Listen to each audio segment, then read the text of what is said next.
Mommy Angie is longing for unconditional love, care, and attention, and this is really a sad reality po sa ibang pamilya.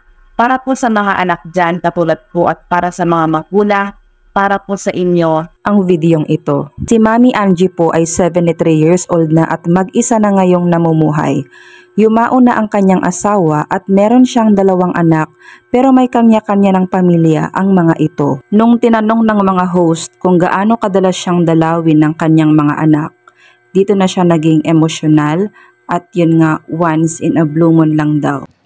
Feeling ko, pag yung katulad namin na parang kaya namin, parang kaya naman yan ni Mama, parang ganon. But siyempre, emotional lang. Ayon kay Mommy Angie, ayaw niyang tumira sa kanyang mga anak dahil may mga manugang ang mga ito. Kumbaga, ayaw niyang maging kontrabida sa mother-in-law, kaya pinili na lang niya mag-isa. Pero ganun pa man, nangungulila siya sa kanyang mga anak. Busy sila, parang ano ba, may mga sasakyan naman kayo, ba't hindi nyo kumadalaw? Nakakapunta kayo kung saan-saan, bakit ako? Dito lang.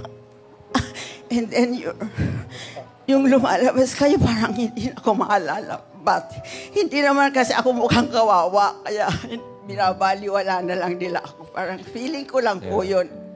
Ang feeling ay pwedeng tama, pwedeng mali. So it's my feeling na parang nanilaglak nila ako, although feeling ko hindi naman. Sabi ni Mommy Angie, nakakausap niya naman daw ang kanyang mga anak through video call. Pero alam niyo yung feeling, iba pa rin kung nakakausap mo at nakakasama mo sila sa personal.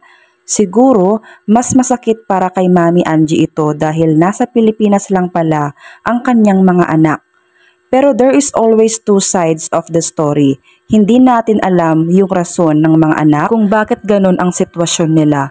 Pero alam nyo ang masasabi ko, kahit anong tampo, kahit gaano tayo kabisi na mga anak, ang magulang po ay magulang pa rin. Nirerespeto, minamahal, at higit po sa lahat, hindi nakakalimutan.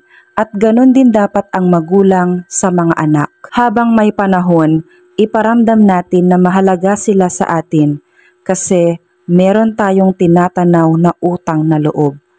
Pinag-aral man tayo o hindi, naging maganda o hindi ang pagsasama natin sa kanila o masama sila para sa'yo, pero alam nyo yung pinalaki tayo, ang laking bagay na po nun. Marami silang ginawa, napuyat po sila dahil ganun po sila magmahal sa atin.